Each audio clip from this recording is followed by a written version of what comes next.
It's worth being very clear on the actual recommendation that we're discussing, that CEB and the decision they took. It was asked whether it preferred the community interest, the community, as they called it, proposal, over the commercial catalyst bid.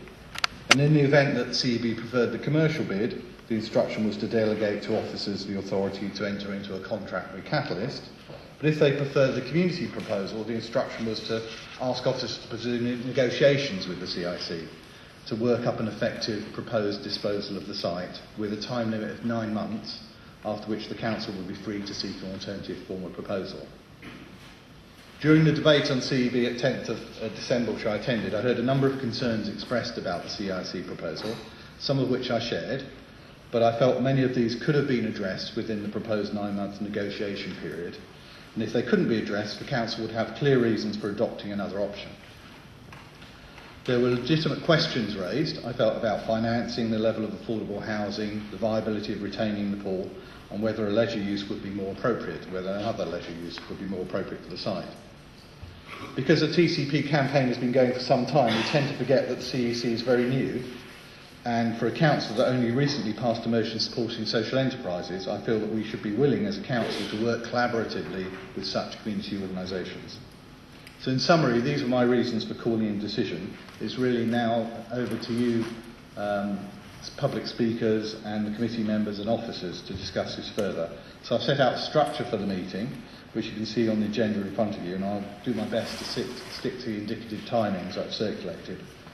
I'll ask you all to respect each other's opinions and have courtesy not to interrupt when others are speaking, and I'll do my best to chair and would appreciate your cooperation. Thank you. So, with that, we have 15 minutes for officers to talk through the recommendations and emphasise on the areas that have been identified for the calling. So I don't know who's going to lead on that. Is that Ian? Jane. Jane? Thank you. I want to talk specifically about the commercial bids. And particularly, I think I want to draw the committee's attention to the process that we've been through and the backdrop against which the proposals came in. The commercial proposals are exactly that, and they were developed against the backdrop of a marketing strategy that was designed to make sure that we were optimising both in terms of price and quality. We went through a national marketing campaign designed to create exactly the sort of competitive bidding environment that I've described. We had 50 initial expressions of interest, and at that point we knew that we were into a competitive situation. In addition, the likely bidders were aware of the level of interest that there was across the piece. We ended up with 9 proposals, and they were for a mix of residential schemes and a couple where the proposal was for care home. The proposals came from a range of parties, from housing associations, registered providers, as is Catalyst, down to house builders and developers. When we had received the original proposals, we went through a period of evaluation and went back to the various bidders with clarification questions, and clearly some of those were different depending on the proposals. Crucially, I think, the top 6 bids we put in front of development control colleagues. Now, this was done on purpose because clearly the sales team, as officers, did not want to be going to CEB with a recommended proposal that clearly had no chance of gaining consent. After we had been through the final evaluation, it was clear that Catalyst was the preferred option. As I said, we weren't just looking at chasing the numbers. We evaluated 70-30 in terms of price and quality. The response from planning colleagues in respect of the Catalyst proposal was that broadly they thought the scheme was compliant and with a little bit of tweaking, as we'd expect in the sort of pre-app workup, it was a deliverable position. I think we need to acknowledge that the proposal from Catalyst is not a planning application. It is a proposal in that broad sense. And I would expect to see some changes from the original proposal as they go through their pre-app discussions with planning colleagues. So in terms of the financials in respect of the Catalyst bid, we're looking at a base price of 3.6 million. Their scheme is predicated on 47 residential units. That's a mix of houses and flats, as you'd expect on this site, with 50% of those units being affordable units. In compliance with policy, of the 50%, 80% would be social rent, with 20% intermediate tenure. So that might be shared ownership or something like that. So that's 24 units are affordable, of which 19 would be social rented. Of course, the council would have nomination rights over those properties, and that would actually be drawn into the contract as well. So not just in terms of normal practice with Catalyst, but actually with contract on that basis. So we're looking at a base price of 3.6 million. As I said, that's played out against a very competitive environment. And a residential property market that you know, we know what problems it causes in Oxford, but in terms of the numbers is going great guns. Also built into their proposal are 2 opportunities for the council to share in any potential upside. So the first opportunity comes into play once the scheme has got planning consent. Sorry. Once the scheme has got consent. And effectively what would happen would be there would be a re-evaluation of the cash flow, the numbers, and if there has been any increase in land value in that period, and it could be, that could come from an increase in market price, or alternatively it could be that they've got a scheme that clearly has driven a lot more viability. So then the City Council gets the opportunity to share in that upside. We've also agreed that we get if you like, a final bite of that upside cherry, and that comes right down the line at the far end of the development. So Catalyst have actually built the houses, and they are selling and have sold the private accommodation. We have agreed a base price per square metre, which is what they think they'll sell for now, and anything that they're selling for in the future, the actual sales price, if that is higher than that base strike price, again we get the opportunity to share in the upside. So in terms of a recommendation, we felt that not only financially was this an extremely strong proposal, but in terms of having put it past planning colleagues, etc., we felt it was deliverable. So that's the backdrop against which the recommendation came forward, and also an explanation of how the actual transaction, the deal itself, might work. Lindsay, I just wondered whether you needed to say something at this point about best consideration.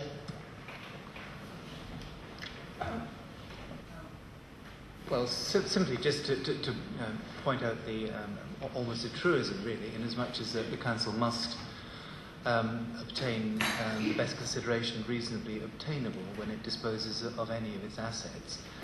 And clearly, having gone through this process, I think we can fairly say that the price that has been negotiated would certainly fit that bill in regard to the preferred bidder offer.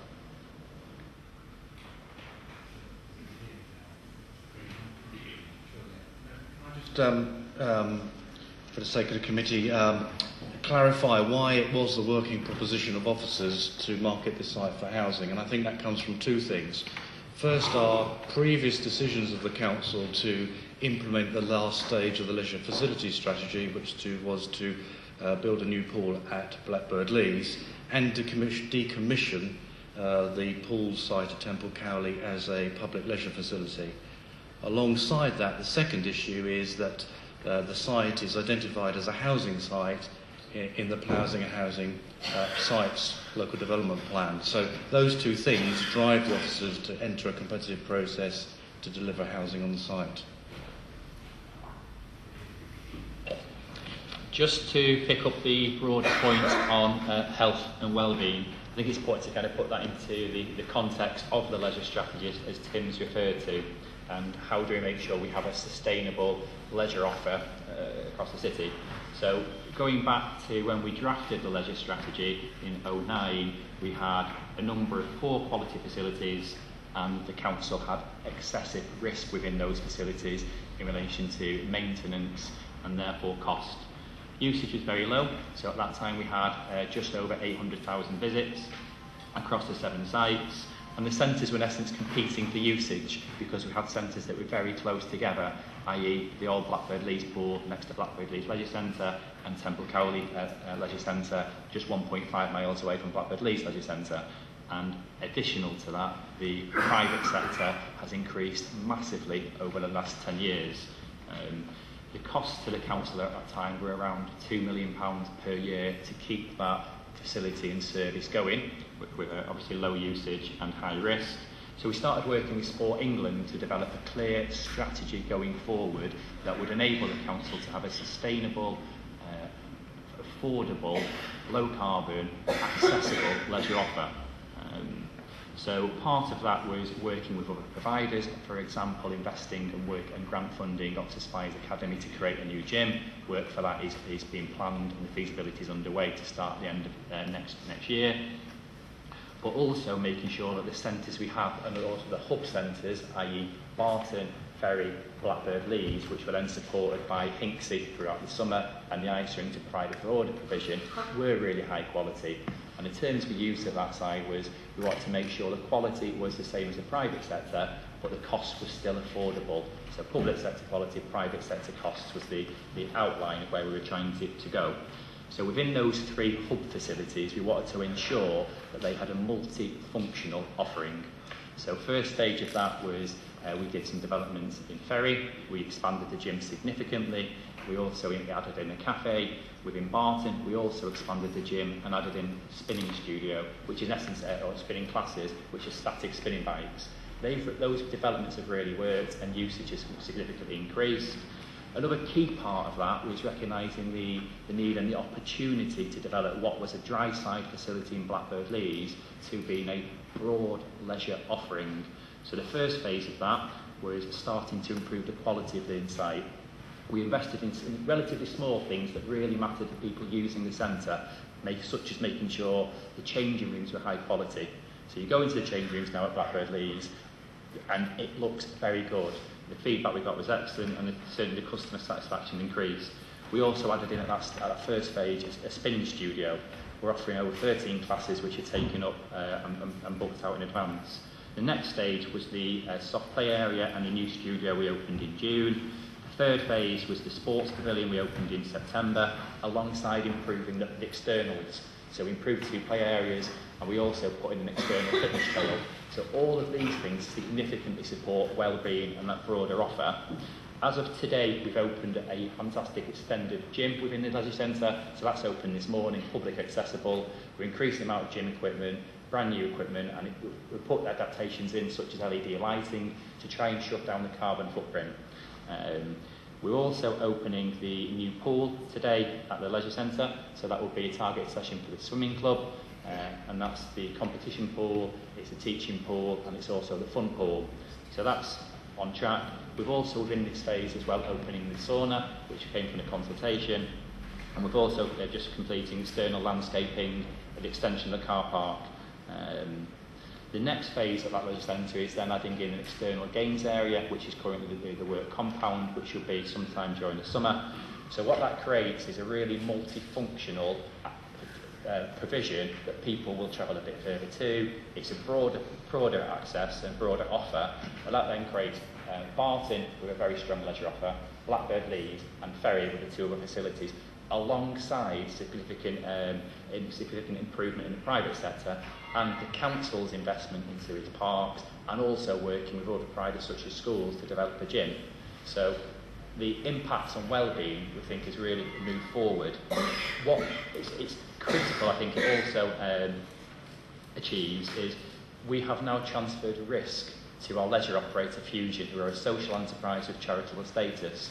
So Fusion now have full risk to repair and insure those 3 pub sites. That previously was with the council. So by moving over to all that provision of Blackbird Leys, the council removes itself from the risk and Fusion have to manage that.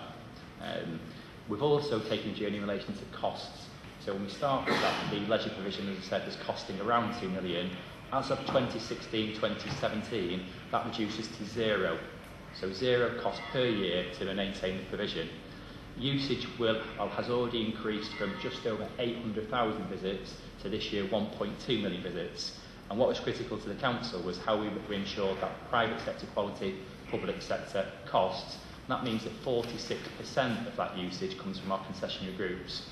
So overall, the impact on well-being has come from knitting together that provision in a sustainable way and therefore keeping facilities open and accessible.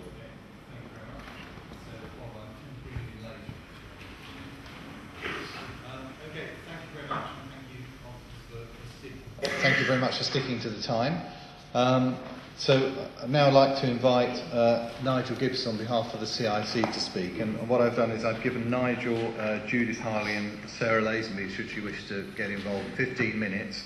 And then Mark Mann, who's not part of the CIC, would also like to speak, so I've given him a minute or 2 at the end. So just to make that clear. So Nigel, you want to... Thanks, Craig. Thanks very much for the opportunity to address the committee. Within the time limit, I'll try and cover the areas you've expressed an interest in the call-in. I've also provided separately a number of supporting documents that detail our concerns with the overall process and the way in which we feel our proposal has not had the opportunity to be fairly considered, which is something that the Council undertook at various meetings and in various pronouncements. Key for us, I think, is the overall process in which we've been treated. From the very start, we've argued successfully that the criteria applying to commercial ventures should not apply to us because we're a community interest company. That was acknowledged by the officers. But we've at no point had a set of criteria against which we could present a proposal. And that's been fundamental as an issue. I think it was revealed at the CB meeting where there was no sort of coherent set saying we haven't met this or this or this. We didn't know actually what we were supposed to be meeting. As a result, we don't feel that we've been treated in an appropriate way. I'll come on to a bit more detail on that. As we've just heard, the commercial bidders went through several discussion meetings after they put the proposal in. We only had one after our proposal, and that focused solely on clarifications. We were then instructed as a result, the outcome from that, to refine the bid to a preferred solution. We did that with a clarifications document, and I think what you had in your pack was essentially our version 1 plus clarifications. These were brought together in the version 2, which you should all have received here, which brings everything together in terms of what we were offering with various assumptions. And the assumptions we had to make were based on information we had gleaned during the 6-month period, and also not knowing certain key information. I'll come on to in a moment. We challenged the disposals team when we were talking to them about how they were going to properly represent the benefits of our proposal in their report. They admitted that they didn't have any criteria to judge us against, that they hadn't actually done this in the past, and so it was difficult for them. Hence, they weren't going to provide a single recommendation, but were going to present the commercial recommendation plus ourselves. So we were challenging them about how they were going to represent our bid. If nothing else, we asked that the proposal was included.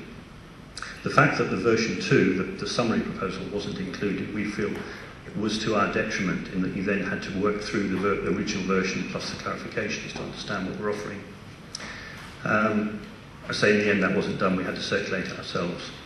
The report itself contains both factual errors and we considered misrepresented our proposal and the evaluation process itself. For example, there's an appendix that evaluates the CIC proposal against the original commercial criteria. This was something that the team said they would not do, the council officers said they would not do, but that's happened and been submitted, and clearly CEB look at that and draw their own conclusions from it. I've also circulated a paper earlier this morning which has much more detail in about our concerns over the report itself. And we now also seem to be faced over the weekend with a demand that we show we have £3.5 million available to match the catalyst bid. I have to make it clear, at no time have we been presented with a full set of requirements of what the council wants to see. And what they want seems to be contained either in quotes in local newspapers or obtained second-hand through private discussions between individual councillors and members of the public. Nothing directly or formally with, say, TCP, CIC.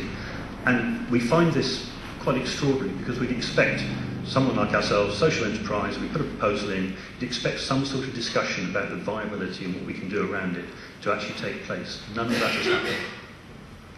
And then you've got the risks inherent in the catalyst bid, against which we seem to be being measured, are in my opinion severely underplayed. There's no plan publicly available of what it's going to look like.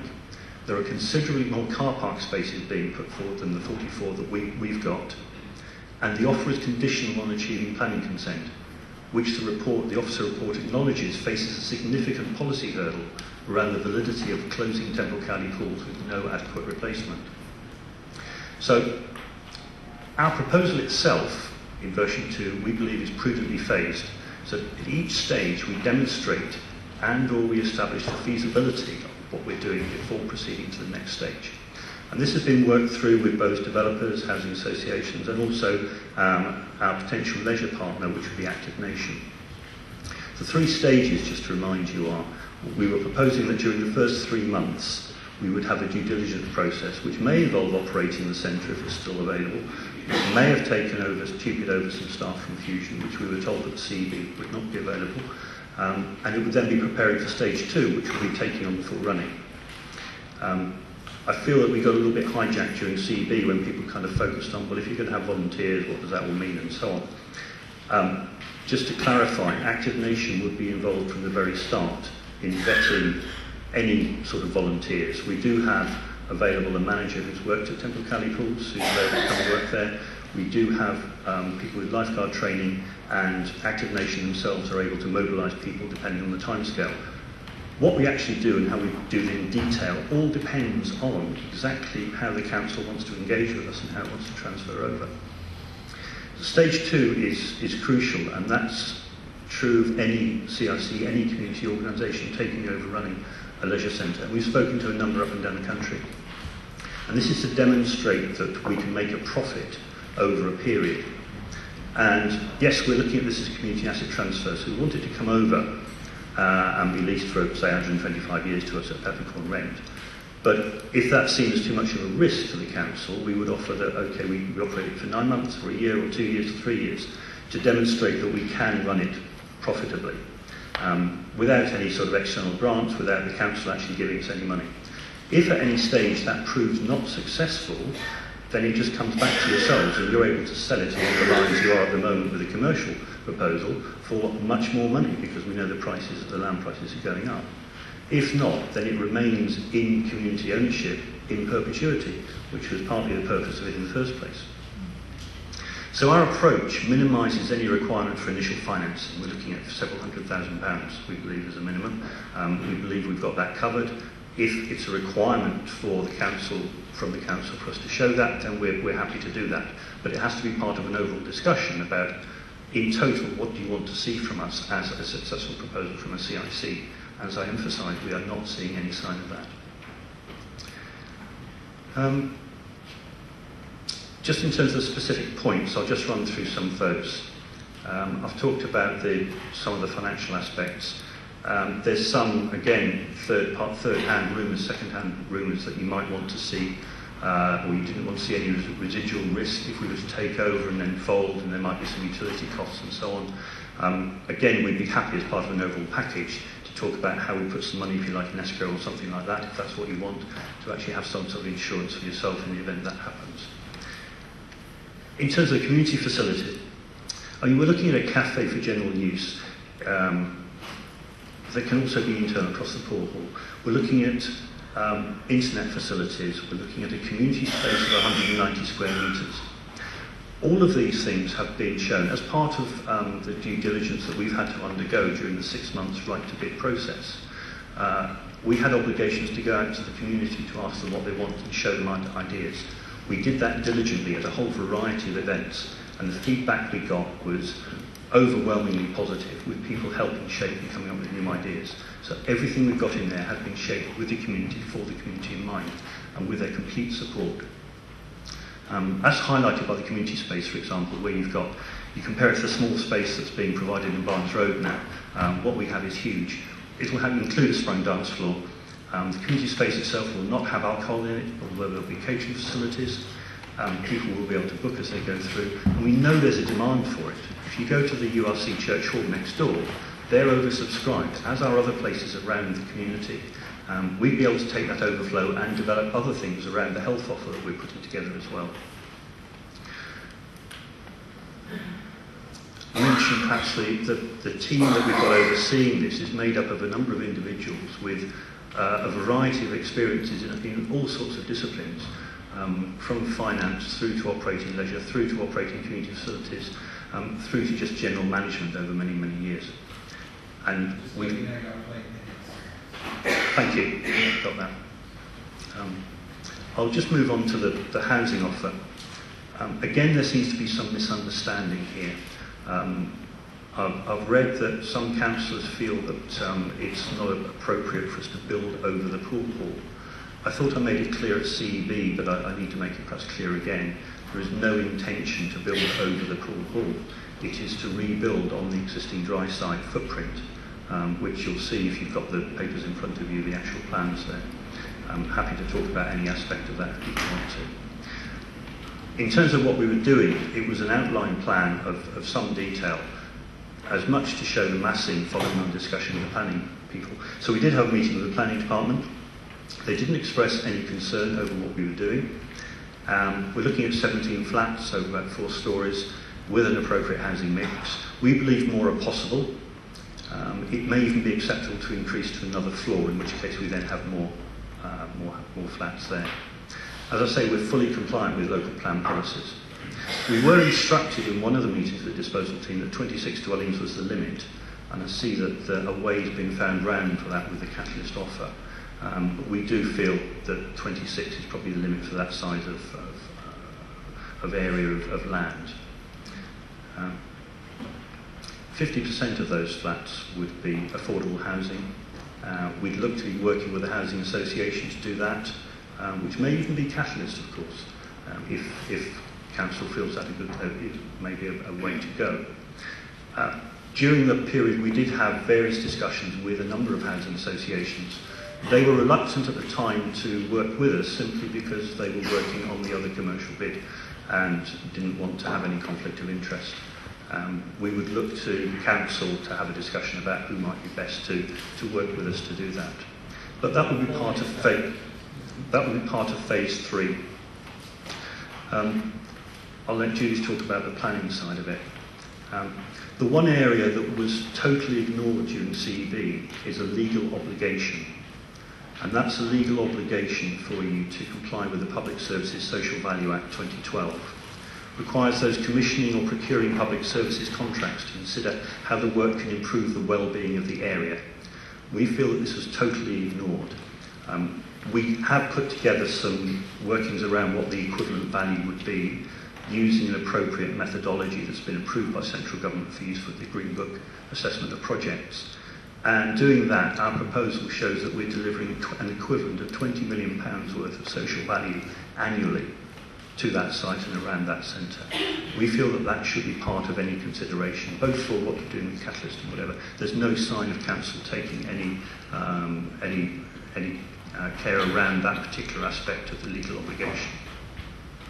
The viability, I'll just touch on and then hand over to Judith. One of the areas we didn't get told, although we repeatedly asked during the period, was footfall and what the footfall was at Fusion. We then came up with a business plan, which is in version 2 in the clarification document, based on some assumptions that we had to make.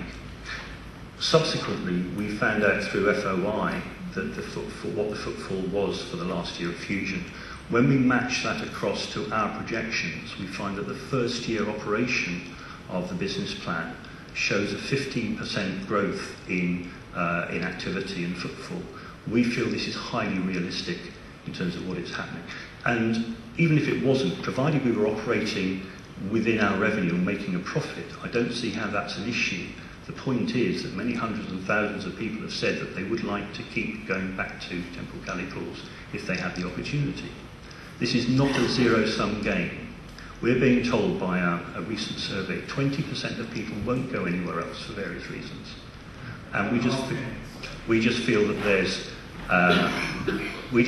a huge asset out there that can be used, that people actually want to do more exercise. We should be working with the council to support that. I'm going to stop now and hand over to Judith for a couple of comments. Okay, I'll be quick.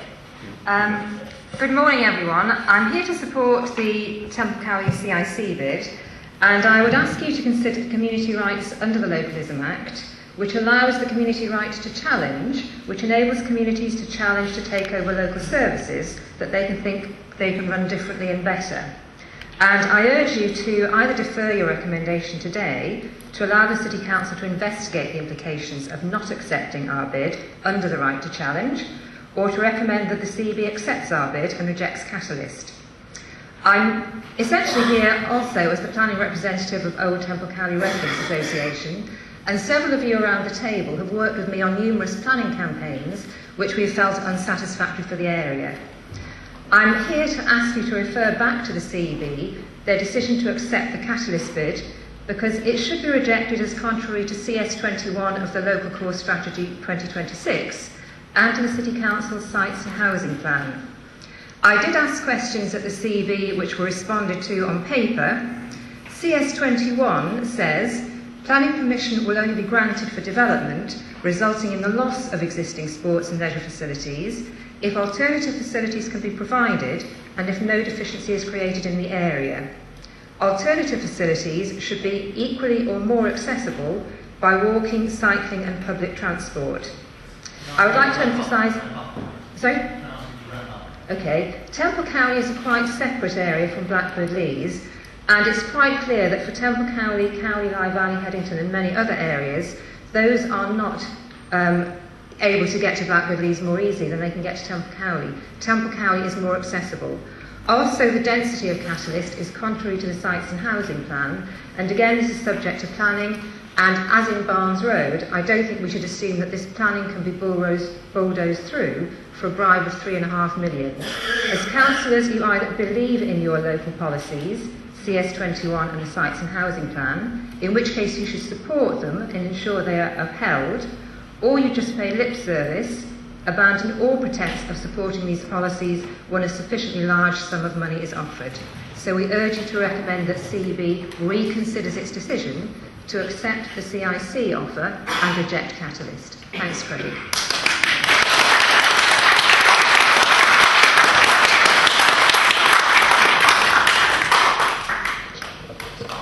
So thank you very much for that. Sorry, my microphone seems to have given up the ghost. So I'll give that to Tim, because I'll hear Tim later if he speaks. Thank you very much for that. And you've raised a number of issues, but I'm sure I've got a note of those here, but I'm sure councillors will pick those up in the debate that follows, and I'll obviously ask officers as well if they want to respond on any of those. But before we do that, we have Mark Mann, who promises to me he was only going to speak for a minute, so we'll see how true he is to his word. Well, thank you, Mr. Chairman, for calling me to speak. I will keep these comments brief. And I'm just going to use this platform to briefly reiterate the Lib Dems position on Temple Cowley pools, and it's been consistent throughout, which is if a new swimming pool were to be constructed to replace Temple Cowley pools, that it should have been built within the ring road.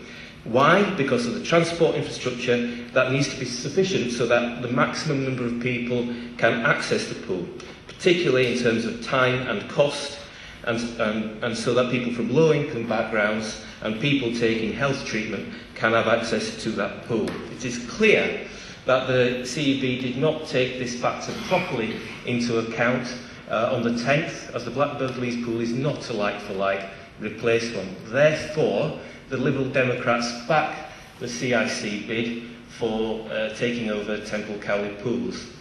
Therefore, we implore the CEB to reconsider and defer the position taken on the 10th of December, and furthermore for the Council to provide all the information that the CIC require and ask for to further enhance their bid.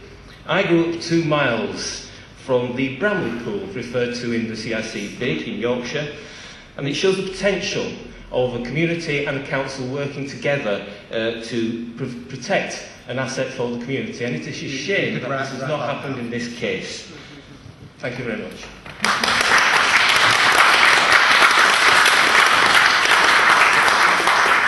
Thank you everyone for doing the best to stick within time, and now I'm opening it up to questions from committee, and I hope that you've heard a lot of information from the speakers, so I hope that we'll be picking up on some of those. Sam. Thanks, Craig. I've got a lot of questions. I don't know if you want me to give them all in one go. I've got about 9 questions, 8 of which for officers. If that's easy, I'll give them all in one go. So firstly, I just want to, it was mentioned by the KIC, but what is the risk to the council and how can that be mitigated? And it sounds like there is a willingness to do that. Sort of the KIC bid, you know, what is the residual risk? This is not talking about the financial £3.5 million that wouldn't be the loss of capital receipts. That's a no, it's not a risk ongoing. So what's the risk there? Secondly, is it intended for the council to purchase the social housing element? Because that obviously has implications for our housing revenue account. Number 3, given that there's planning intentions to provide alternative facilities in the area, is there any Section 106 money towards leisure or sport provision in the area that should be considered within the balance of the viability here? 4, this is on the deliverability through planning. Firstly, how deliverable is this higher density, given that the brief we put out for bids was much smaller than the final number of housing we're being offered by the Catalyst bid? Is that deliverable, that density? And the other issue about deliverability has been raised is one of sports leisure provision. If we're seeing a closure and no provision of community facilities on the Temple County Pool site, does this raise issues of deliverability through planning, given that there's potentially a risk around a detriment for provision, particularly as we've heard things like the community facilities nearby are oversubscribed, and there's been a growth of population in the Cowley Marsh area, and so there might well be an increased demand relative to the demand predicted in the leisure strategy. 5th, around design, as far as I'm aware, I haven't seen the detail of the plans from the Catalyst bid, so I can't comment on this, but I wondered whether consideration has been given to the St Clement's model of decking a car park and providing housing above that, because that can provide quality housing, and I wonder whether that's a detail that could be considered in relation to the KIC bids in order to mitigate against the lower provision of housing. 6, questions on the equality impact assessment. The only description of the negative impact of the pool closure is listed as a minor impact on protected groups based on increased travel time. And I wanted to ask what analysis was given for this impact beyond considering the technical increase in travel time, because I believe there's a disproportionate impact on people, particularly people who are within protected groups according to equalities legislation. For example, some people might find actually the increase in travel time is effectively a much higher barrier because of increased bus travel costs or inability to cycle and walk, and so you might well see a much higher percentage drop-off rate in attendance from protected groups, and I wanted to see whether that analysis has been done. 7, the mitigation listed in the equalities impact assessment against both options doesn't seem to me sufficiently detailed. There's no discussion of whether the adverse impacts of the KIC bid of the lower level of housing has been considered, whether that's able to be mitigated against, for example, through discussions with the KIC. And for the Catalyst bid, it doesn't seem there's not much detail on mitigation of the loss of provision, potential disproportionate impact on protected groups. 8, I wonder whether there's also an impact on well-being and equalities from the viability of the community hub being threatened. So if we lose the pool, you've got fewer facilities on the site. Is there research and analysis to demonstrate whether the loss of facilities in the site undermines the viability of a community hub, which could lead to broader detriment in the area in terms of people being able to access facilities and people things. I finally have a question for the KIC, which is they talk about health wellbeing, and I just wondered whether they envisage their proposal to provide any improvement in terms of provision of, or in terms of reducing health inequalities through their plans, and where assess that against the loss of not having your plans approved. In particular, if you could reference to the protected characteristics of, I think, race, religion, gender. Yes, thank you. I've written those down, but I'm hoping officers have also and can try to do those. So I don't know who wants to start off by taking those, and I'll try and tick them off for a second. I think it's probably helpful if I start on some of the property-based issues and questions. Our report didn't really cover the residual risk from the KIC bid, and I think that it is quite an important point. This is being put forward as a zero-risk option, and the suggestion is that if the viability doesn't work, it's not a problem because the City Council gets the site back and then we can sell it for more money. From a marketing perspective, I think we need to be quite clear that that is a very, very high-risk strategy. I would never, ever want to be in a position where I was trying to remarket a development site. I certainly would not want to be sitting here telling the committee that I thought that I could overachieve on the basis of the bids we've already had. There is a significant risk from a property perspective that we will not achieve where we are now. You look at these situations and sites very quickly become blighted. So we need to be very clear about that. And I think that in looking at residual risk, if we're looking at the KIC bid and residual risk, I think I'd want to be clear that the least residual risk will come from the catalyst bid, because it brings with it £180,000 worth of non-refundable deposit. That to me feels to be significant. So I'm not sure that I've got anything further to add to the statements in respect of risk. The second question: will the council be purchasing the social housing? No. So that was quite an easy one. We would not be purchasing, but we would be the beneficiary of the nomination rights. My brain went a little bit there. I think the third question was a general one in terms of planning. I think at a high level, the Scrutiny Committee and CB are not actually a planning committee. And I do not believe that either of those committees have got the remit to be trying to advise or prejudge a future planning committee in relation actually to an application that hasn't even been worked up. At a high level, I believe that we have, in terms of our marketing, we have dealt appropriately with the various bids. For this very reason, we went and discussed the various proposals with planning colleagues. So I think I hope that covers that off. We need to be quite clear that the proposal is not a fully worked up application. And any issues downstream would be dealt with through the pre-app discussions with the local planning authority and then by the planning committee. I think we also had a question in respect of deliverability, and we're back to this density argument. There is a suggestion that the original marketing proposals that came from us as a team gave a maximum of 25 or 26 is not neither here nor there. In fact, it was a minimum.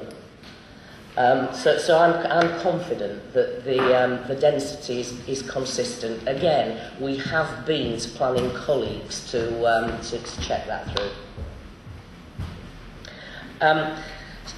Specifically, in terms of policy SR21, we have covered that point in paragraph 31 in the original CEB report, and the head of city development has made his thoughts clear. So I'm confident in terms of our marketing process that we have covered that one off.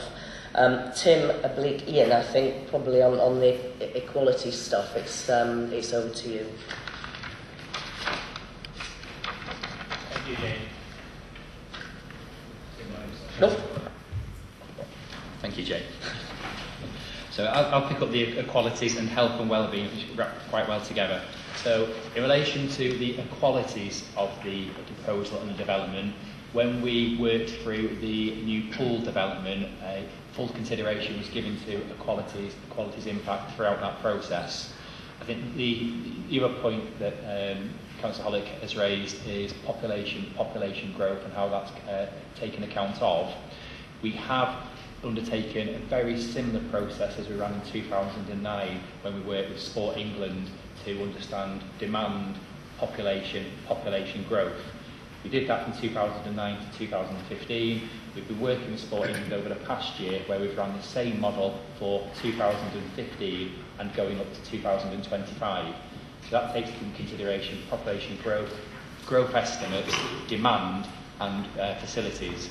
What it shows in the draft leisure and wellbeing strategy, which we are consulting on in the new year, and the pre-consultation draft went to the Executive Board last week, is that there is absolutely sufficient, more than sufficient, accessible public leisure space within the city based on the new strategy, which excludes provision of Temple Cowley pools.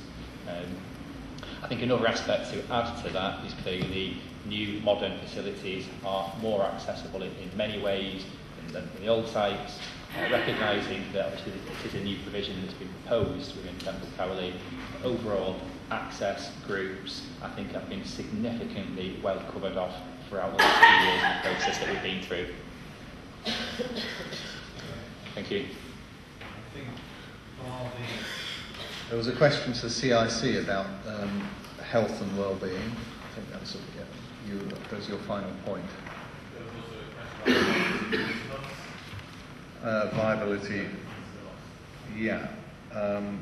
Okay. Yeah. That's an issue which I'm not sure whether that's a planning issue or not. I don't think. Yeah. So. Can I make a general comment on this planning issue? I think the planning issue, as Jane Winfield has said, it will only finally be tested when a valid application is put in front of a planning committee.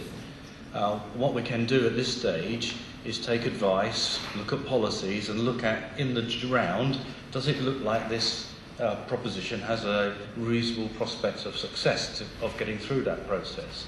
I don't think we're in a position to second guess that. However, having said that, we've been very careful for a number of years now to make sure that the leisure facilities strategy isn't going to, at some stage, hit the buffers because we've fallen foul of our own planning policies. So we've carefully considered the question of replacement facilities, access and location in that process throughout the last 4 or 5 years. So it can only be tested in full when an application to redevelop Temple Cowley pools comes forward, but we're confident that broadly it's compatible with policy. I'll just add to that. I mean, obviously the viability of the community hub is something that some members will have their views on, and they can decide how they think it will affect the library and the neighbouring facilities.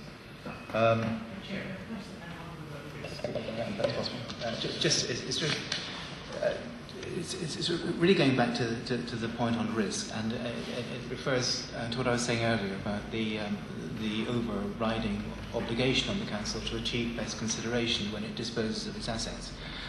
There are some circumstances in which a local authority can dispose at less than best consideration, but provided they fall within the block exemption which applies. Now, this block exemption effectively allows a local authority, with good reason, it must be said, but with good reason, to obtain a receipt of less than best consideration, provided it is less than £2 million under the market value.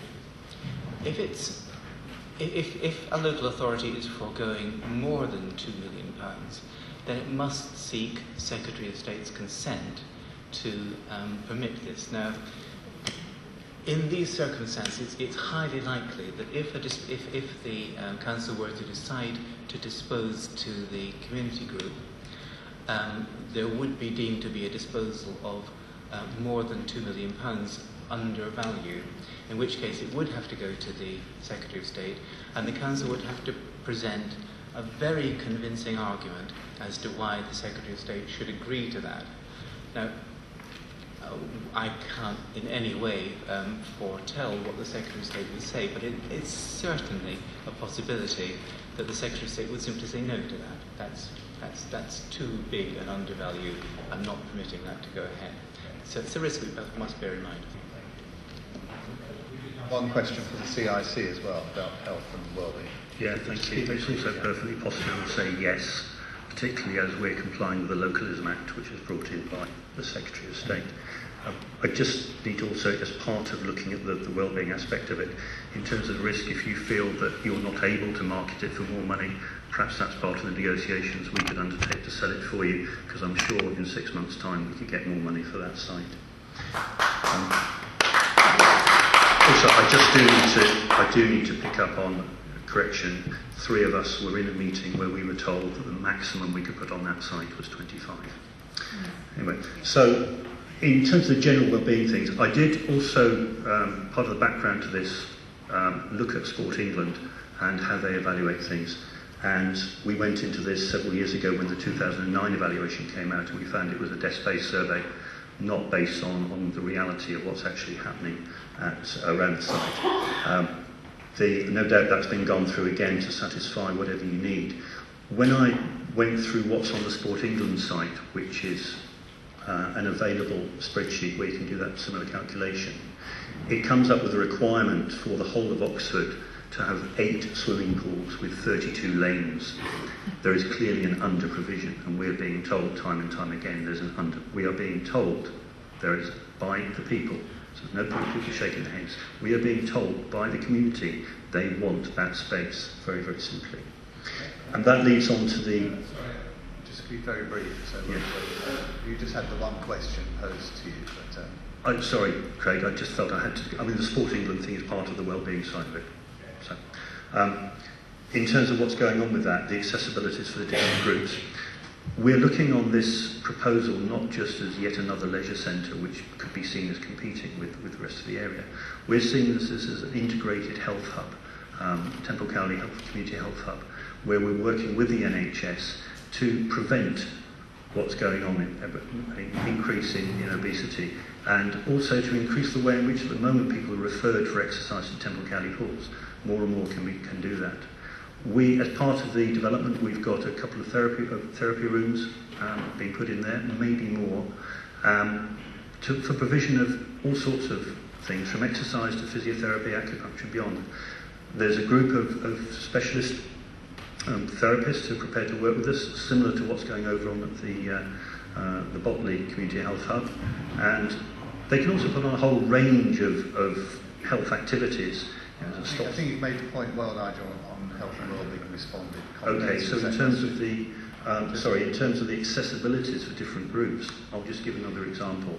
At the moment, there is a women-only session every Tuesday evening at Temple Cowley Pools, which we intend continuing and then having other sessions like that at different times of the day, because we're told that that's what people want to do. I understand that provision is now not going to be at the new centre, but a new swimming pool, but is going to be over at Barton. And the feedback we've had from people is that that's too far for some of the groups, like some of the Muslim groups, for example, who find that they can get to Temple Cowley Pools sensibly, but can't or don't want to go any further on dark evenings. Thank you very much. We had Mo wanted to ask questions. Yeah. My question goes back to, again, this well-being of people in CS 21 policy. There was a figure given, the 1.3 million new visit at the new swimming pool. Addressing, there was some issue that 20% of people won't go there, and the last point of the diverse communities. Would like to know, in this 1.3 million visit, in the percentage breakdown, as the ethnicity and the gender people attending, and how people are feeling comfortable as the loss of facilities and the Tuesday session just been mentioned. So I would like to get a bit more clarity on that, how we're making sure that the same provision will be continued, because what I'm hearing from the area is not 20%, it's 25% of the population will be affected. My second question is relating to this catalyst bid and some financials being discussed. Here, if we were comparing like to like, it would have been no way that a community bid could beat or even come closer to the catalyst bid. Here we're talking about the community assets transfer and a community facilities run by community. So what was the leeway, given to these people then, just looking as marketing process being discussed and just, generally looking who's the best, the value for money and providing the maximum units. It is not about the units as we talked about, it goes back to the well-being of people. So we'd like to know, when they were comparing how much of the concession given to a community bid than just a commercial bid, and the first data I would like to know. Thank you. So I think there's a question there for Ian, and I wonder if you can also pick up three things, which was the number of pools, the provision of facilities in Oxford and relationships for England, the issues about accessibility and particularly women's only sessions were mentioned, and then also the issue about the visits, the percentage breakdown, 1.3 million figure. Thanks. Thank you, Chair. So to pick up those 3 points, the draft leisure and wellbeing strategy, to develop that, we have a team, we have a sport and leisure team who are all trained on Sport England's tools, how to use those tools. We undertake assessments, but for the strategy itself, we commission Sport England, who are the absolute experts in using their own tools, to undertake an assessment of the city. That assessment very, very clearly shows that we have more than adequate provision from now up into 2050, 2025, when you take in population growth. And the system is complex, it takes a while for them to run the models, but that information shown in the strategy which we will be consulting on. We do have more than sufficient pools within the city, more than sufficient water space, and we continue to work with partners such as the university on accessible sessions there. So I think, I don't think it's very clear that the city is very well catered for water space. And to be further clear, the new pool that we're opening today has an 8-lane 25-metre pool, it also has a teaching pool, and it also has a water feature for children. It also has additional to that a floating floor, so we can increase the programming, so the water space that we have can be more used intensely than a standard pool. So I certainly do not agree, and all the information we've got from Sport England and officers does not agree with what has been stated previously. On the second point in relation to the ladies only sessions, we have added an additional ladies only session into Barton, and we are developing a ladies only session which is in the programme that's been agreed at Blackbird Leeds Leisure Centre. The benefit of the Barton session is a smaller site, it's easy to contain, we can have a ladies only centre there, so for that time we can make sure it's ladies only. Blackbird Leeds is a very big site, so we need to work with a programme. There certainly will be a ladies only session, and these are things we can build on. This is the initial programme where we start. There's no reason for this demand there, but the feedback from customers is there, why we can't develop and expand these things as the pool continues, and also let the provision across the city continues.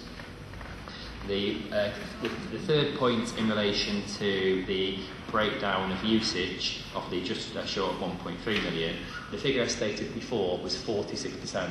So that's 46% of that 1.3 million are concessionary users. Now we do have a breakdown, we do supply the breakdown of each specific group. Now I've not got that in my head. I don't know if Lucy's going to shout out over there if she's got a more detailed breakdown, but we have supplied that before, and the concessionary groups are things we test to make sure they are the right groups for people who should be getting concessions, such as young people, older people, people with disabilities, etc., etc. So the current offering within the city is incredibly inclusive, and then additional to that we continue things like free swimming, etc., etc. So I think, and through conversations through colleagues up and down the country, our leisure offer is incredibly inclusive compared to other provision, and that's something what we've kept within the contract. I think that was the questions, and there was one question about the like-for-like comparison. I think Through our marketing of this site and our dealings with the community group, I think we've been quite clear that one can't possibly compare directly the two bids. It would be physically impossible for the CIC bid to. I mean, you don't know how you can live with yourself. You're Labour. You should care about the poor people. You've got to live with yourself, women. And 1.2 million people use it a year, so that's 3 million a year on average. Please respect officers when they're speaking. You may not agree with them, but please. Thank you.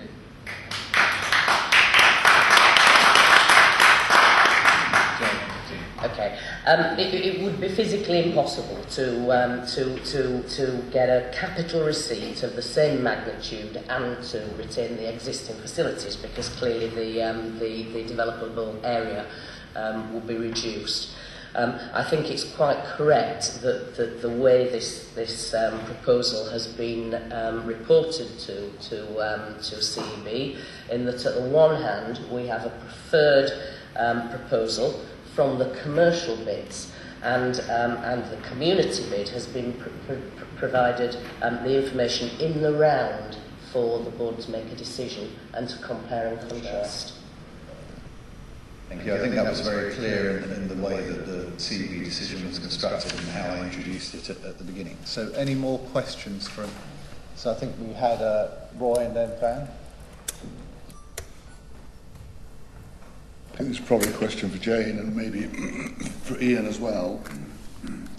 I mean, I'm looking at the CAC bid and I have severe misgivings about the feasibility of achieving the kind of community hub type of operation that's proposed. It seems to me, looking at page 22-23 of the original report, and I think that comes into the second edition, that the whole of the dry footprint of the building is proposed to be renewed. So the existing sauna, steam room, changing rooms, entrance, the gym and so on is to be demolished. And that's necessary, it seems to me, in order to carry the additional weight of the dwelling units above. I mean, the real problems with the plans, and wearing my architecture hat, I'm an unqualified architect, you know, they won't work as they stand. So there's a feasibility issue about that. It seems to me that, you know, to deal with that dry footprint, you actually need to put in new foundations, new servicing and so on, and it strikes me that the pool will not be able to run for at least 9 to 12 months from the initiation of that work. So that's a real problem in terms of having no facility for the community. No facility? You're talking about having no facility at all? Please don't interrupt. I recognise feelings. Can you people not do maths or something? Please do not interrupt. I recognise that feelings are running strong. Either chair, we have a committee meeting or we have a public meeting. I think we're now in a committee meeting. So there's a question, Jane, about the feasibility of doing that. A question to Ian about, you know, without all those dry footprint facilities, whether you could actually run the pool. But I also have severe concerns about the costs which are put into the CEC bid in terms of, I think the bid is for £1,000 a square metre for the dwelling units. That seems to me a severe underestimate of the likely cost of those units, and that will affect the marketing proposal that's in the CEC bid. Multi-storey dwellings cost a lot more because they have to be serviced. There are two major gardens at upper level which also will require structural support for those and all the things that go with it. So there are questions there, I think, to Jane and principally to Jane. Yeah, I'm happy to have Jane answer those. Maybe Van can go first. I think we're wary of straying into some of the planning stuff here, so maybe we could keep that. I think obviously most of those questions, I think probably, well, the issue about the structural stuff and the nature of that is probably part of that, part of the planning issue. But anyway, Van, and I'll also give the CIC an opportunity to get back on that. Yeah. Thank you, Chair. I've got three short questions, each aimed at Ian Brooke. First of all, I want clarification of what facilities will be provided in Temple Cowley for leisure, and whether any approaches have been made to private providers. I'd also like clarification of the Council's record in promoting take-up of physical activity, and how would TCP's closure affect this? Thank you. So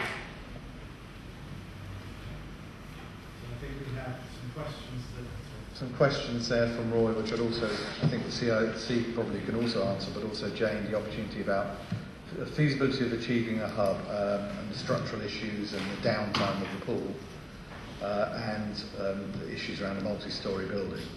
And then from Van, leisure facilities in Temple Cowley. I think it's a question for Ian, and also the, can't read my own writing, the Council's record on provision of leisure. So I think those last two were for Ian, but Jane, you want to kick off on the first two? Okay, in terms of oversailing, it seems to me that there are two principal issues. I'm not a structural engineer, but practically I look at a position where a building has been designed to be as it is, and the practicalities of adding residential floors above that, I think that there is clearly an issue there. And I don't consider that to be an issue of whether it's dry side or over the pool. That's just a practicality of dealing with a building. You know, I acknowledge that indeed we own properties, the City Council owns properties that are residential above other uses. For example, in our estate shops with maisonettes above, but those buildings were developed that way. We're not trying to build upwards. There's also quite rightly been raised the practicality of trying to keep a facility open while you're while you're developing on site, and I think that will bring with it some health and safety issues, and the practicalities of not just getting the building materials on and off site, but also the vehicles that are needed to do that development. Clearly, it's a lot easier to develop a site if it's vacant, if there are no existing buildings on it. So I think that's all I can say on that. It's fair to ask CEC just for a brief comment on their proposals about the issues raised by Roy. Thanks, Craig. Yes. We went into this in very great detail just to check that it had been done in other places. Indeed, it has. Can we operate? Yes. You need to change the plant over. It's perfectly possible to change the plant in situ. You bring temporary facilities in, they go in around the back, you then switch over, put some new plant in, switch back. Keeping things operating, that was a basic principle we'd like to keep to. If we can't, we can't. But we have found places where they can put temporary change facilities in while other things are happening. And I would just also comment that in terms of redevelopment and the concerns around that, we've seen it happen over the proposal at Barnes Road, for example, where you have got retail facilities, you've got apartments above that and a garden above that, so it's all perfectly possible. So the other thing I'll point out, in terms of disruption, the development at the back of Mansell Way was done very neatly, I thought, by the council's proposals, and making sure that people did it on a contained space. So I think all of this is perfectly feasible. I'd come back to the point that if that's an issue, why didn't people engage with us and have that conversation before it got to a decision point? Thank you very much for keeping brief, and we have Ian to respond to the points that Dan raised. Thank you, Chair. I'll also try and pick up the point Councillor Dart made in relation to some of the usage, if that's okay. So, we know that the maximum usage that's been achieved at Temple Cowley over the last decade is 220,000 visits. We know that's at a time when the centre was managed by a full-time team of professional staff who are trained to manage and deliver leisure centres. We also know that of that 220, a large chunk, about 40,000 visits, are from the swimming club. As of today, the swimming club will be starting using the new pool. They would be highly unlikely move back from a developed facility, brand new facility, that meets their needs to anywhere else. So the usage assumptions that are in the Community Interest Company report seem highly risky. I've talked those through with colleagues at Fusion and colleagues at other organisations, and I also liaise with the company, the equal stated active nation, and have considerable concerns of the figures. I think about 350,000 usage, and I cannot see where that comes from within the model. Therefore, you need to be very mindful in your consideration and decision making that clearly to drive the income, the people need to be going through the door, the usage needs to be there, and on the model that's been presented, it feels incredibly risky. The other aspect in relation to the market, what we're doing in the area, the key things are, there are things that other people are doing in the area. So there is a budget gym, field fit gym, which is lower cost than what we provide. We've also investing £500,000 with the Oxford Spice Academy, who are working with incredibly closely. There's a community use agreement in place, which shows there'll be daytime usage there of the gym. So the offer within that area, we feel, is strong. There's also the other things which add to that, such as the council's investment into the local park, the pavilion improvements, the installation of a fitness trail, and for members of the committee who aren't aware, in essence that's outdoor gym stations around the park that encourages people to combine the benefits of using green outdoor space with the benefits of using a gym, which is improving very popular. So we think the local offer is strong, but we also think the facilities we're developing by having 3 high-quality hubs within the city will encourage people to travel, and the distance, as stated before, from Temple Cowley to the new hub at Blackbird Leys is 1.5 miles, and it is accessible. That picks up. James, sorry, fast. Well, I did ask for what the record of the council is in increasing physical activity, and supplementary to that, how would the closure of TCP affect this? The way we record usage and activity across the city is using a tool from Sport England. They do an annual survey, which is a large survey. I think it's still one of the biggest surveys carried out in Europe, and they do what they call an active people survey. They undertake it twice a year. They do random phone calls to understand what the usage is. When we started off the previous strategy, we had one of the lowest levels of usage in the country for activity, where it was about just over 20%. Because the way we've developed a broader leisure offer, invested £13 million into facilities and tried to consolidate on sites and put that together, the usage has increased to 29%, which is now one of the highest in the country. So equating that to Oxford, probably about 13,000 people doing 3 times a week more activity. And picking up the points in relation to health benefits, clearly there is a significant health benefit from the chronic conditions through to mortality rates from that many people taking part in activity levels. The particular point was in relation to this discussion is how would the closure of Temple Cowley pool facility affect that? Within the new leisure and wellbeing strategy, we factored in that facility, the closure, and also the broader offer. So we are confident in the targets that we've put in the leisure and wellbeing strategy that we will be able to continue to increase activity by having 3 hubs, working with partners, and also looking at how our parks and open spaces enable a broader offering. And that's why I think the council has invested in the likes of the gym at the local Oxford Spies Academy, which is incredibly close to Temple Cowley Pools. Thank you. James. Sorry, is that on? Thanks very much. For my day job, I tend to do a lot of feasibility studies and so on. And so I just focused on that aspect of the bid. And I think maybe my questions are really addressed to Ian. I've tried to look, and I'm looking at page 42, which I don't know how many people have, but which is of the latest revised proposal or bid. I'm trying to remember the title. Energising Cowley with the Temple Cowley Community Development Proposal. You normally start a feasibility study with reasonable, base case forecast, and then you test it up and downside. In this case, for example, and I think you've just touched on it, one of the assumptions is, and I believe the current usage rate, at least quoted by Nigel in the paper, is 125,000, and they call it a conservative projection of 350,000 users by year 5, which is, despite competition from Blackbird Leys, presumably competition from the Oxford Spires gym to be built. And I suppose the question I would ask is whether that's realistic in terms of a projection. I think you've partly answered that. But also there is the experience of the Piers pool, which was closed.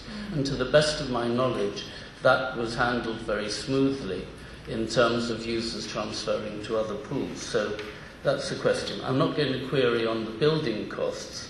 I think Roy's already addressed that in part. But there are things that do look to me incredibly light, like £35,000 to replace the pool hall column. Does seem low. Maintenance refurbishment, I went and added it up on page 34 of this document, adds to £150,000, when I believe the earlier Mace report came up with a figure of £2 million. So there's a clear discrepancy there.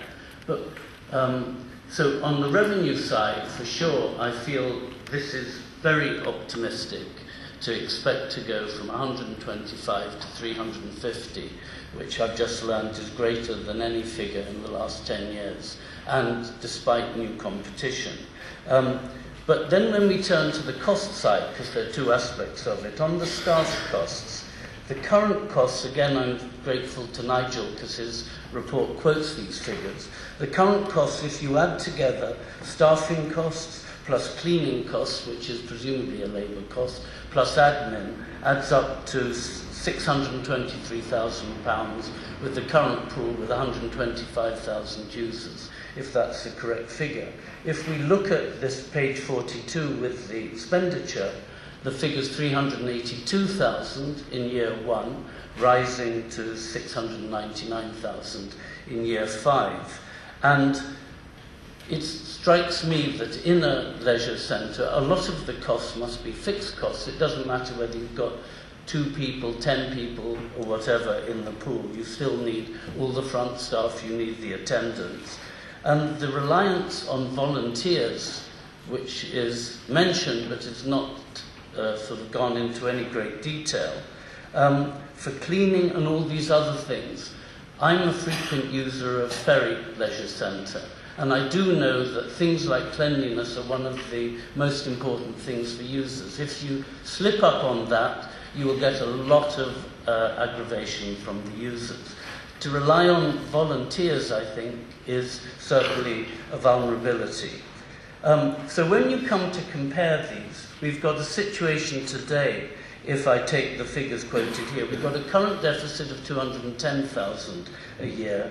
It is envisaged that in year 1 we swing to a surplus of 37,000, roughly £250,000 swing in net profits within 1 year, when it is quite likely, I believe, as Roy's indicated, that you will need to close at least part of the facilities in the meantime. So this seems to me highly optimistic in terms of a projection. Final point, it's been mentioned 2 or 3 times, residual value. I wonder, and maybe this is for Jane, what would be the residual value of a pool plus some housing above, if that then has to become, what is offered to the free market as a bid subsequently? How much value would you actually get once you've got completely or part-built flats above a leisure centre when the leisure centre is no longer deemed viable and is handed back to the council? So I have a fundamental doubt about the projections of the surpluses over this period. It relies on projections of usage, projections of staffing costs, reliability on volunteers, and really some serious concerns about what the residual value might be. Those were some very detailed financial questions, which probably would take a meeting in themselves to respond to, but I'm going to ask, I think, because you've questioned it of the bid, I think it's only fair to ask Nigel to come in, but also to Ian, I think, on from the council's perspective. So I think the point was about certainly usage assumptions and the piers closure, I think, is very clearly for you, Ian, and then maybe you want to also comment on the optimism of projections on reliance on volunteers, and then Jane on residual value. Thank you, Chair. I would agree that the closure and transfer from piers went extremely well. We didn't have a reduction in usage across the city. I think through encouraging people, letting them know what the opportunities were, I think that worked. Again, with the closure of Temple Cowley pools, we've got the same processes in place. We've also done more than that, where we've put specific offers for people who are transferring so they can try and hopefully then stick with the exercise. Additional to that, what ourselves and colleagues at Fusion will be doing, will be constantly monitoring and understanding when people haven't transferred. We've got the data, so hopefully we can continue to think through new offers to encourage as many people as possible. And to date, it's going incredibly well. A lot of people are taking up the offer and looking to move over to the new pool or hopefully other facilities as well. So that's positive. I think Councillor Fry has identified the risks and clarified the risk within the proposal. The only thing that I would really add to that is the point about volunteers and operating a facility where you're responsible for the health, safety and welfare of people using that facility, usually from 6 in the morning until 10 o'clock at night, is immensely difficult without highly trained, skilled leisure professionals who run that facility. And even with highly trained, skilled leisure professionals, it's still difficult. There are constantly challenges, constant things they're up against. I think another key point on projections, but when you have a number of centres, you have more resilience. So an in-house service where we have 7 centres, there is a level of resilience. Where you have a contractor, a Fusion or social enterprise, where they have a lot more resilience, it means the stability and ability to keep facilities open is increased. But it also means like meeting usage targets, where there is a group fitness manager, there's a divisional business manager, there's there's an officer responsible for external development and programmes, meaning that the ability to get more people through the door is significantly enhanced. Having a standalone facility which potentially is propped up by volunteers through those times when you are responsible for the health safety of children, all age groups using that centre, is a considerable concern. Thank you. Although this is a committee meeting, I think because these criticisms have been levelled of the CIC bid, I think it is fair to give them I think we'll bring in Jane on residual value afterwards, but just to address those issues which specifically around optimism of usage projections, underestimate of costs and reliance on volunteers, and you could keep your answer brief. Thank you. I'll try and keep it as brief as everybody else. Craig. I'm grateful to James for raising all these issues. Again, all I can say is it would be great to have that discussion before rather than now. It's going to be very difficult if I'm only allowed a brief time to actually come back on everything that was said. The figures of 148,000 and the loss being made is Fusion's loss, it's not ours. The footfall is 148,000 from Fusion for last year. The projection that we've put together was based on various assumptions. The key thing to look at there is what the difference is between the two, the year one that we've got. Incidentally, year one would not involve any closure whatsoever. I'm sorry if I've misled anybody, but the first 3 months would be due diligence and then we'd be operating with Active Nation for a year. The only possibility of volunteers would be potentially if we're trying to keep it open for the first 3 months at some point. So in terms of the numbers, We've spoken to community groups up and down the country about how they took over and how they operated. Cricklade was quoted on the radio a couple of weeks ago, and they are a supreme example of where a community group was given 2 weeks' notice to go in and start operating their pool, and they took it over from the council, and they're now operating it successfully 6 years on. It is perfectly possible. The big cost in everything, as has just been outlined by Mr. Brooke there, is the cost of management upon management to do things. If you're operating a local facility, that's where your attraction is. And it's down to enthusiastic people, as we see at Bramley, to come up with all sorts of innovation that keeps driving people in there. Fantastic things that have been done that we would seek to carry on with.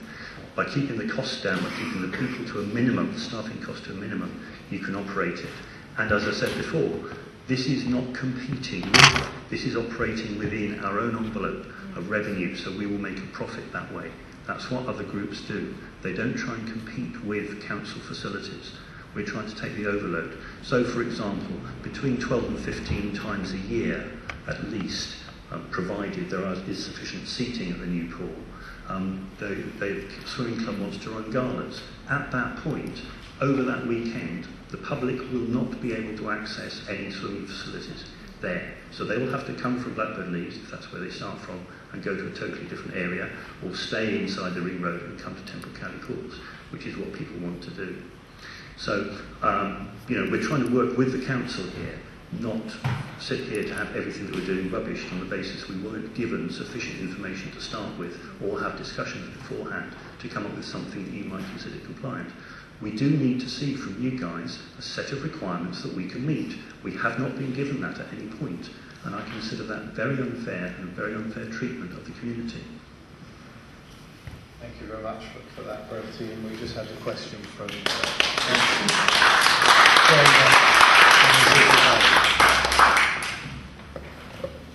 Okay, the residual value question is extremely difficult. Not because I don't understand the market, but it comes back to the practicalities of building above this centre. I have a fundamental issue around the model itself, which I think assumes that these flats are going to sell off-plan, and that money can be used to cross-fund. I look at this from my perspective, and I think, would I want to put my money into a flat above a building like this unless I absolutely knew that the ongoing management was sustainable? And I, effectively, I wasn't going to see a big reduction in the value of my property. I also think that the model whereby the cross-funding from plan is applied, clearly the only capital receipt before you start building in those circumstances will be the deposit. You wouldn't have the full capital receipt from the sale of the flats. So again, that just doesn't feel to work for me. You could see a position where your residual value is zero, or less than zero, if you're effectively going to have to pull the thing down and start again. Well, that's okay, because the land at Barnes and Barnes will sell. Please don't interrupt. I mean, I'm trying to be as fair as I can and balanced in allowing Nigel to respond to things when this is in fact a committee meeting of councillors. So please respect that and respect each other. Linda, you had some questions. Yeah, I'd like to ask officers about how significant this site is in terms of the availability of potential development sites that could be used for affordable housing in the locality. I'd like to know their opinion on what contribution the Catalyst scheme would make towards addressing housing need in the city. I don't know if anyone is able to comment on what community benefit might be brought about as well from Section 106 monies should a scheme of the size of 47 units be built on the site, but I'd be interested to know about that. Finally, this isn't really a question, just a comment. There's been some discussion about travel distances, and particularly, Sam, you raised the point about travel distances in relation to equalities and people being able to access swimming. I mean, I feel duty-bound as a councillor for Blackbird Leys to reassure members of the committee that the Blackbird Leys pool isn't being built in the middle of nowhere. It's actually slap bang in the middle of one of the most deprived states in the country, and people in my ward are really delighted to have it on their doorstep. Thank you. I think some of those questions are maybe sort of planning ones. I think there's a general point about housing need, and I don't know who wants to pick that up. Maybe Tim. And then, which I think is an issue that's been well rehearsed, and I think everyone knows we need as many affordable houses as possible. So, but on Section 106, still the community infrastructure levy, I think it's probably a planning issue.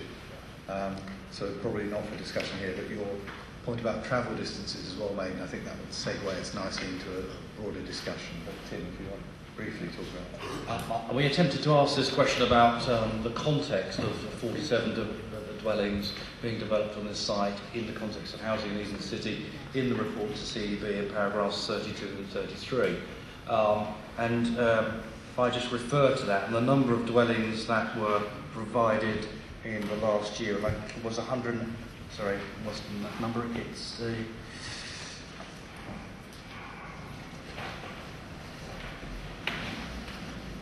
target for a number of affordable homes to be provided in 14-15 is 180. So provision of 47 units, 50% of which is affordable, is a significant contribution to that target. I think Jane might be able to give more information about the availability of sites generally in the city, because that's something she's in touch with. We're getting to a general discussion about sites of housing around the city, so I think it's probably we all can acknowledge the need for affordable housing and reasons. So, Louise, yeah. So we're now moving into a general discussion, yeah.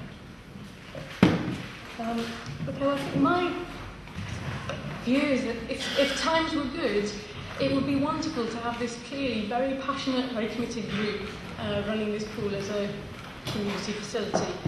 However, I'm really conscious of the fact that the rest of the city will have to take a £3.5 million hit now, if we do, and possibly more going forward, because there are going to be increased costs to us of providing social housing if we don't have these extra units. And given that our income, due to government cuts, has been cut by 1/3 since 2010, and I'm thinking to myself, what would, by household, at a 33% pay cut, what would we start to have to cut? So given that, I'd like to perhaps just ask Nigel Kennedy, could you just clarify the financial position of the council, and particularly this idea of there's a £28 million cash reserve going around, that's been banded around, and if you could clarify what ongoing opportunity costs there are to us if we accepted the CIC bid instead of the Catalyst one. Thank you. Again, quite a general question, and I'm hoping Nigel can be brief, because we're entering a budget round where many of these questions will be coming up further, but Nigel, if you could be brief. Okay, thanks, Chair. I'll be as brief as possible. Two questions there, as far as I heard. One regarding the opportunity cost for the failure to secure the receipt from Catalyst, and secondly regarding £28 million worth of earmarked reserves that the council has. In respect of the £3.6 million receipt from Catalyst, the council has assumed quite some time ago a capital receipt from the back of Temple Cowley Pool disposal in the order of 1.5 million. That's what's currently sitting in, that's the current assumption in the council's capital programme. Should we therefore not receive the receipt, then we'd either have to provide additional capital resources in the form of borrowing to support the existing capital programme, or actually reduce the capital programme to the extent of the 1.5 million. If we had to borrow, then that would be around about £120,000 per annum additional revenue cost to the City Council to bear, which is currently not in the budget. Clearly, if we secure the additional 3.6 million, the balance is an added bonus to the council. But certainly the 1.5 would be an opportunity cost of about £120,000 a year. In terms of the £28 million reserve, that refers to the council's earmarked reserves as at the 31st of March 2014. It's shown in our recently published statement of accounts. for all to see. They are reserves, there are numerous reserves, and they are earmarked for specific purposes. They are not available to spend freely, they are allocated for specific purposes. There are 3 reserves in particular which are of high value, making up that element, one of which is supporting the whole of the capital programme, which is around £7 million. Another which is to fund the council's aspirations around Westgate and the Westgate car park reprovision, and last but not least the £7 million in respect of other property purchases. All those reserves I firmly expect to actually be spent by the end of this financial year. So of the 28 million, we're taking out at least 17 million of that actually, let's say, will be exhausted. So these are reserves which are specified for a purpose and are not freely available to finance anything else. Hope that's answered your questions. Thank you for that. So, Tom.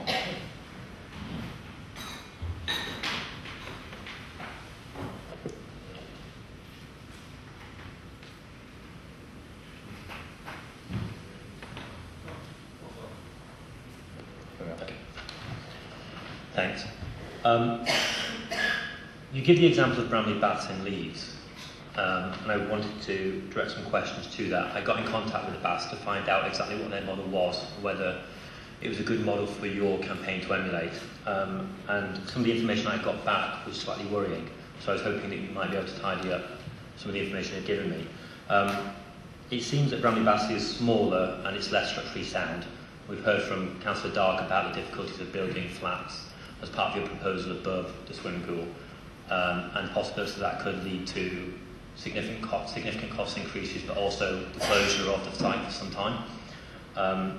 It's also benefited from significant regeneration funding, including European regional funding, and coming from that area, I know full well that it's a strong recipient of funding from those funds than perhaps down here.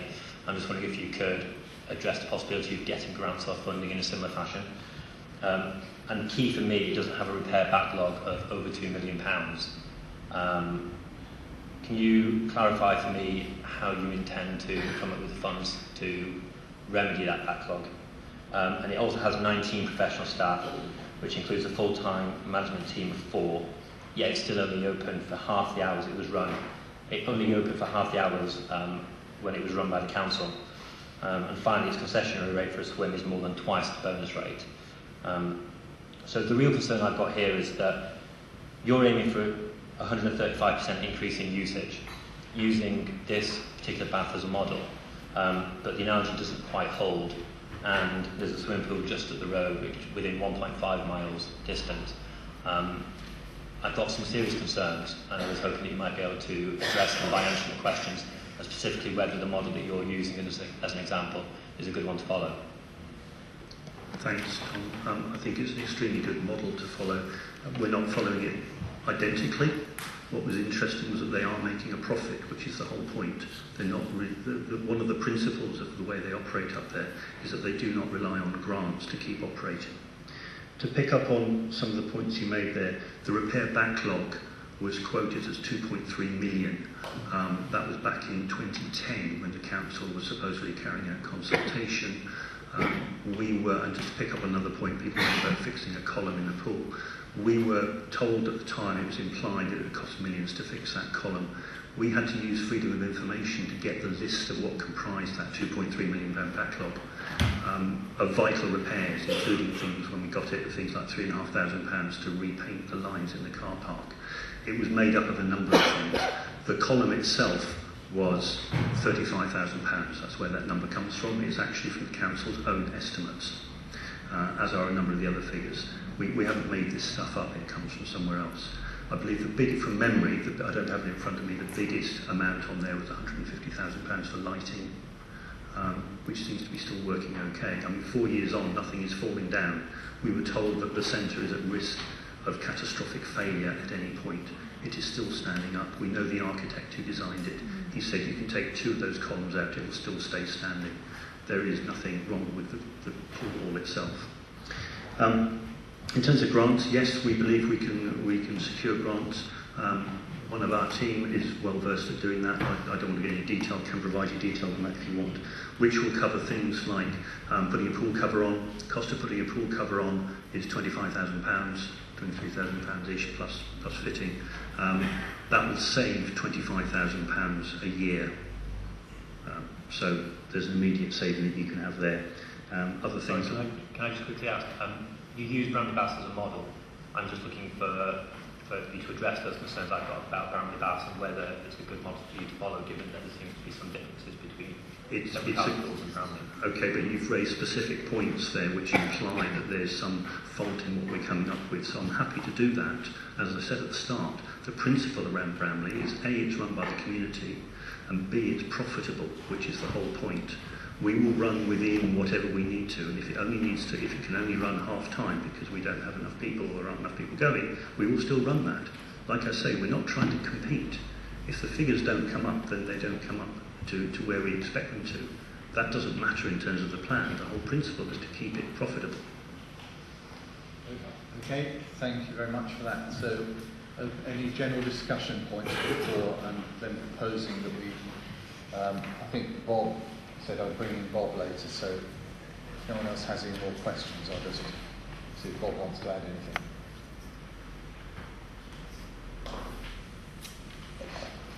Probably what I can add, I think, Craig, at this stage is to reiterate the basis on which the CEB came to the decision it took and go back over the process of deliberation. The policy of the Council was set out about 2 years ago in relation to the decision to develop the new pool at the Lees and then the disposal of this existing site. And in that process of disposal, the CIC registered the site as an asset of community value and were able therefore to use that 6-month period for a compilation bid. It made it very clear that in the CEB report there were 2 processes going on. One was an assessment of the commercial bids against the criteria which was laid out for the commercial disposal. But secondly, an assessment of the community bid, not against the commercial criteria, but against the general policy position of the Council, which covered in particular the issues of leisure facilities, the leisure strategy, also, of course, the question of housing facilities, and thirdly, the financial position, which is affected by the capital receipt and by other dimensions to the bid. And the process of consideration of that at CEB and around CEB was, I think, very fair and very considered, and the points that were being made by the CIC were fully taken into account. We read the documentation in great detail, and whatever the arguments backwards and forwards, what we felt was that the position which was being set out by the CIC had within it a number of very questionable assumptions and a number of very uncertain projections. Some of those have been identified today very clearly by the questioning that's gone on. The issues around the numbers of potential visitors and the financial consequences of that, the actual costs of the refurbishment of the pool, the costs of putting the housing over the top, and the ability of the CIC to manage the pools and the other facilities on the basis set out. So, faced with a very favourable financial offer from Catalyst and the offer of 47 units of housing, 25 of which were affordable, and met our housing policies very well. The criteria which we set out originally for the overall policy assessment seemed to us to indicate that it was better for the City Council as a whole, as the city representatives, to take that view. Now, we recognise obviously that there are people locally for whom that will be more inconvenient, and that is something which one has to recognise in all these kind of decisions. But overall, we're taking decisions on behalf of the city, and on that basis, I think we felt that the balance was in favour of the Catalyst bid. Thank you very much. So I'm now going to move to a vote. We've gone slightly over time, but I think we've had a good discussion of the issues, and I hope everyone feels they've had the opportunity to talk, and I hope the CIC bid also feels they have had an opportunity to respond. So just to remind ourselves what we're voting on, so in a second we're going to move to a vote, and the vote's going to be on whether to refer decision back to CEB to consider. And just to be clear on what that decision was, so the decision was between, the CEB was asked whether it preferred the community proposal over the commercial catalyst bid, and in the event they chose the catalyst bid, which was then instructing the Executive Director of City Generation and Housing to enter into appropriate contract with Catalyst Housing. Had they decided, on the other hand, to go with the CIC, that was an effective to ask, essentially within a time limit of 9 months, to enter negotiations with the CIC. So we are going to ask whether people feel that that decision should be referred back to CEB to consider or not. So Sam, it's just a question on process. Okay, I'll put it as a question. Are we looking to put together reasons why we're referring it back, or referring it back, to we need to agree on reasons? Because I have some reasons why we should refer it back. If we do decide to refer it back, then I will ask the committee for the reasons for that referral back. I think the reasons I have for referral back, I think are quite material as to whether we decide to refer back or not. I think there's deep flaws in the equalities impact assessment, which I don't think are adequately addressed in my question. I think, like we do on a planning committee, I think if we decide to refer back, then we agree as a committee on those reasons. I think otherwise, if the decision's not to refer back, then there was no point in discussing those reasons. So the decision is whether or not to refer back to the CEB to consider. So obviously, if you vote in favour, then we'll be referring it back to reconsider that decision. So they'll have the same information in front of them, the same decision to make. And then obviously, if you vote against, then we won't refer back, and the decision will stand. So that's correct in the process, Andrew? So looking to officers. So all those in favour of referring decision back to CEB to consider? That's 3, Chair. Okay, and those against? Okay, Another puppet show by the Labour councillors. Please, so we've had a clear decision there not to refer back to CEB decision. So thank you everyone for taking part in this discussion, and I hope you feel that at least we had the opportunity to air some additional issues and concerns. So Merry Christmas, season's greetings to everyone, and do help yourself to a mince pie.